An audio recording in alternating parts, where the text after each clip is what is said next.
anaitwa Sara Wairimu Karanja, ndio my wife, na tuko na watoto wakubwa watatu.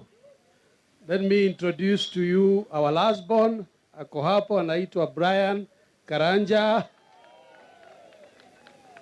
Niko na wengine family members who are here.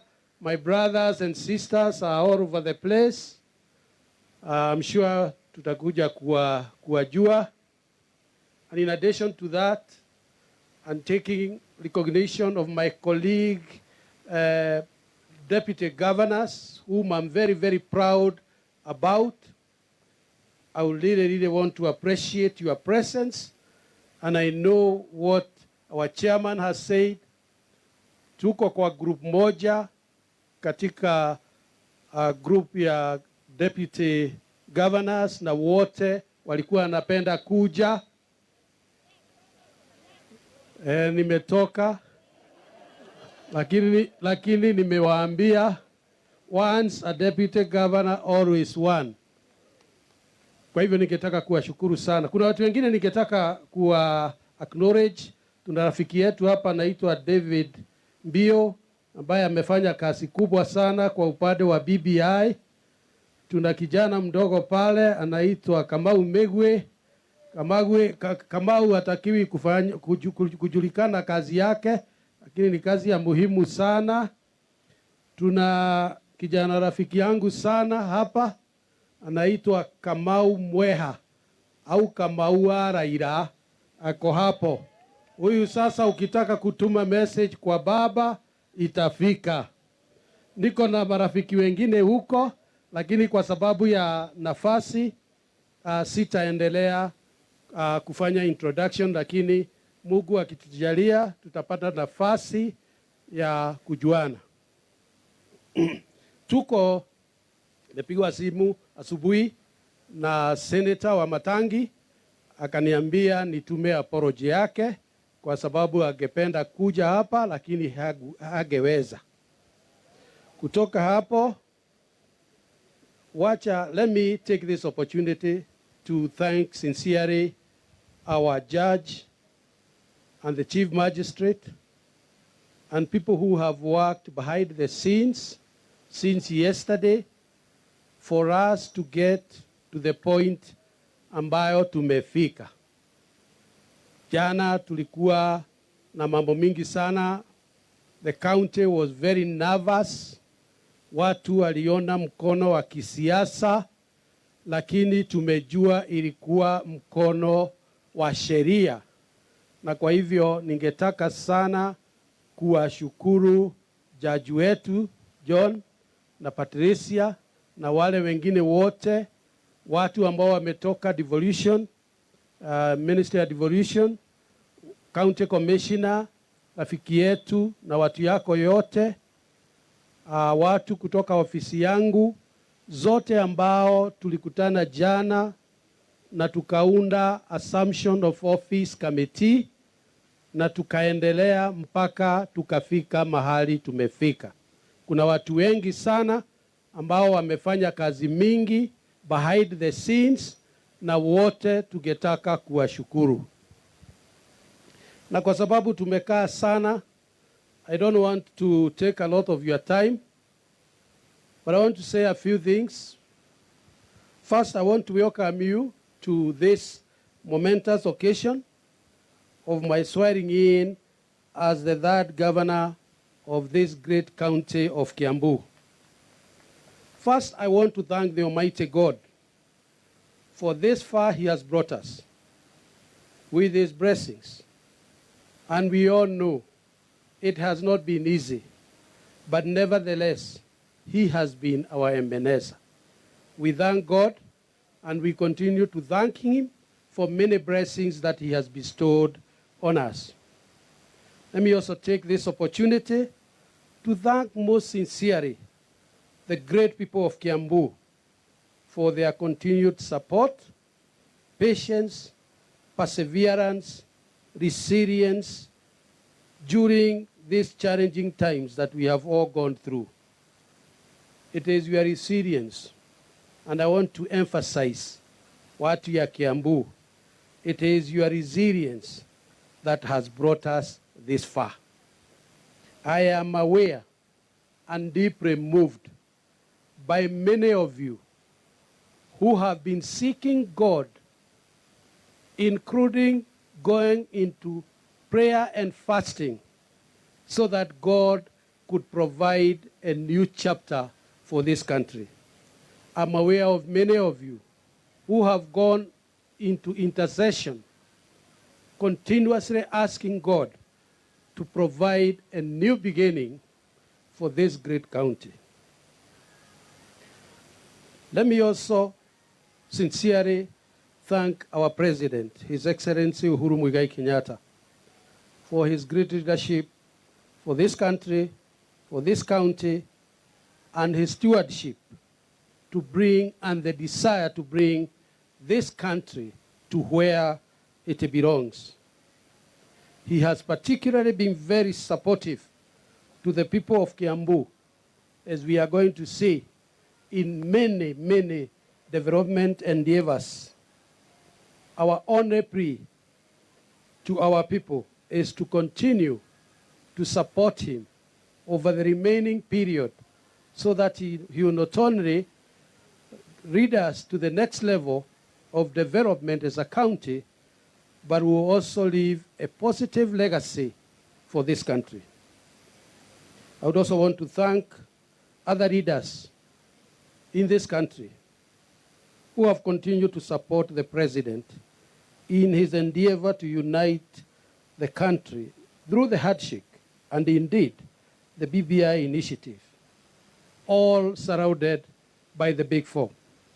People like Mheshimiwa Commander, who is our commander and who has guided us to move from one area to another at a point when it was difficult to say things that we can say today that relates to handshake and BBI.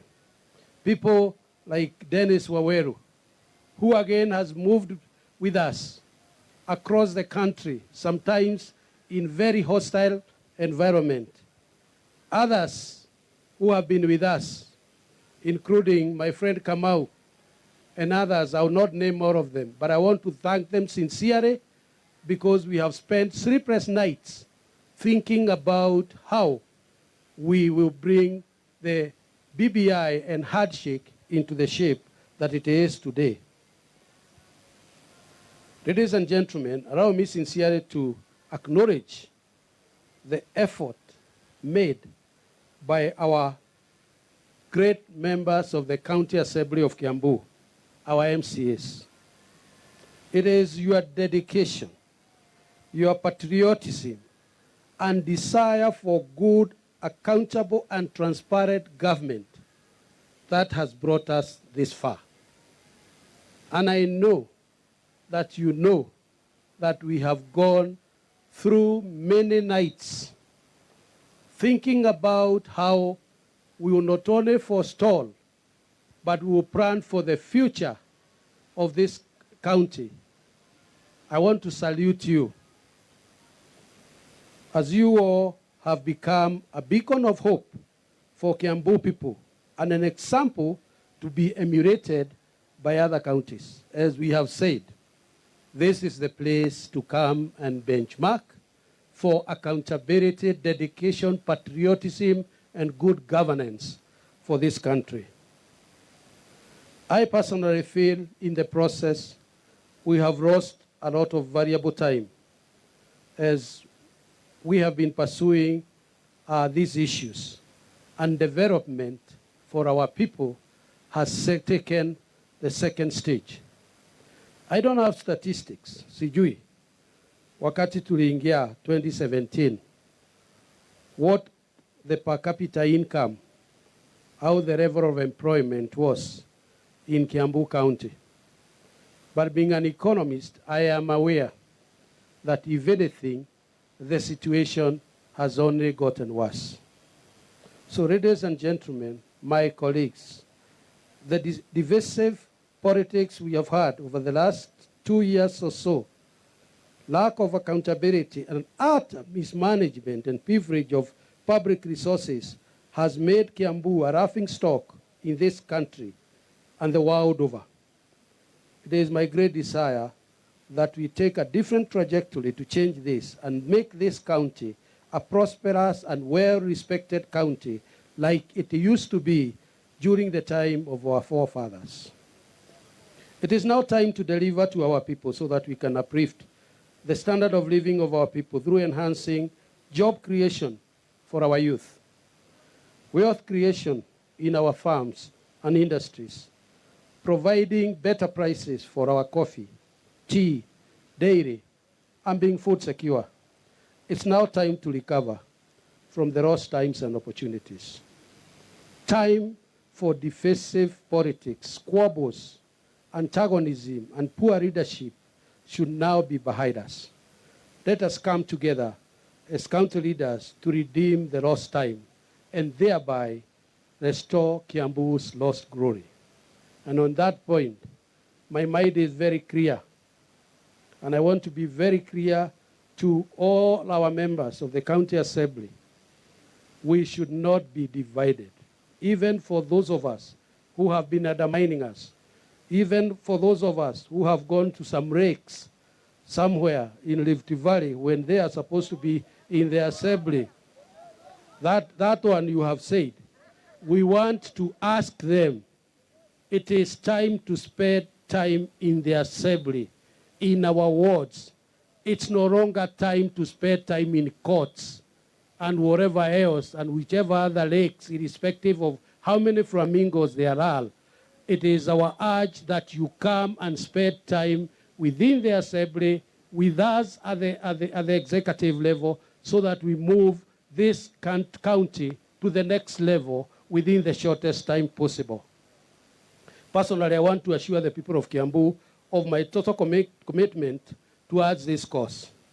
We must redeem our reputation, as I have said. And I work closely in a cordial manner with the County Assembly in all aspects to help our people actualize the time development and other aspects, while also operating within the law. I count on all of you to support us, deliver better services in accountable, participatory, inclusive, and people-targeted manner. It is not about us. Sisi ni Wanjiko wa Kiambu. Na wakati wa kufikiria mambo ya Wanjiko wa Kiambu ni wakati huu. Yetu itakuja baadaye. Wakati ya kufanyia watu ya Kiambu kazi ni wakati huu. I would also want to reach out to our elected members, and I'm very, very happy and excited to see our elected members who have been with us yesterday and today. Our Senator Mwaura, our Senator Wamatangi, our women rep, all elected officials, everybody who has been given a position of leadership in Kiambu, that we should have a common goal and coordinate our development so that we can change the current narrative where people thought that we were the richest and the most intelligent, but what we are telling the world is the opposite today. We need to change that narrative and move away from negative and backward political engagement. No other better time exists than now when we are planning to host BBI in our county in the coming days. And I want to be very, very clear here. When we came in 2017, we had our first meeting at Safari Park. And all our members of parliament, including the senators, and the women rep, came to that meeting. And we agreed that we'll be doing quarterly meetings so that we can coordinate our development. The main tarmac road between here and Kwamaiko should join to a small tarmac road that should join to a very, very small rural road because it has been coordinated. Because of poor coordination, one tarmac road heads nowhere. You travel another 4 non-tarmac road to join another tarmac road after 5 kilometers because of lack of development. We have had instances where we are paying for writing, street writing. The same post of street writing is paid 4 times because there is 4 payments that are being made, 2 from national government, 2 from the county, and 1 through the county assembly. It is that coordination that I will be embarking on. We also need to recognize that outside the elected leaders, we have other leaders in the county. For instance, we have the retired councillors that we have seen today. We have other elders in this country, people who have served this country for a county and country for a long time. It is my desire that over the next 2 weeks, we will be forming Kiambu Advisory Council, comprising of eminent people who will be sitting down to discuss and plan the development of Kiambu County now and years to come. We will sit and consult on who the members of the Advisory Council are going to be. Further, we will task the Advisory Council to, over the next 1 month, sit together and identify the council of eminent persons in Kiambu County. These are people who have offered services at all levels, who will be sitting down and who will be holding us accountable for the development, both political and economic and social, for this country. So over the next 1 month, we will be moving very fast to set up Kiambu Economic and Social Council, but we will also be tasking the council to go ahead and develop a list, well-vetted list of eminent persons from this county. I also want to thank our staff. I've been with them for the last 6 months. Very, very difficult time when you could see things happening, but nothing, we could do nothing much. I want to thank our staff for their support and their commitment and dedication. I urge all our staff to continue with that sense of service delivery. And I want to say that I'm not one of those people who will be holding people accountable for things that they are not responsible for. So nobody should be victimized. Nobody should fear. It is a new era. You didn't choose to be where you are. And I want to reiterate that there are a number of people in this county who have been working in the county since November of last year without a valid contract. As soon as we sit down and establish a public service board, we'll be able to ensure that those who continue to work will be paid accordingly, but according to the law. So I urge our employees to continue to serve our people, for our cabinet, for our CEOs. I want to assure you that I'll continue working with you for the benefit of this country. So those of us who are dedicated and having the focus of moving forward in order to change the trajectory, will be working with you so that we can make these changes as soon as we possibly can. On service provision, and I don't want to spend a lot of time, I want to say that is where our heart is. Health provision in the last 6 months has been our goal number 1. And I want to tell you that we are focused. We will continue to supply enough medication, enough drugs to our facilities as we have started. Indeed, we are the 10th county to sign UHC, and that will allow us to access drugs for level 2 and 3, and it will allow us to access interns. It will allow us even to access facilities. By the newly sworn-in governor of Kiambu County, county number 22. He is addressing his supporters, the various delegates who are taking part in this swearing-in ceremony. a lot of expectations even as he takes over office. He will be serving for the next 2.5 years before the next general election. Kiambu County remains a strategic area of focus in Kenya, a county that is the home for the bread and butter for Kenya, where we look at key issues around matters to do with farming and, of course, a booming real estate front by the county of Kiambu County. Well, that is the latest we're getting from the ground on Kiambu, and we'll definitely be giving you more reactions on what the locals have to say about this change of guard, and of course a very, very interesting milestone for the county of Kiambu, where another deputy governor assumes office to take the seat of governorship.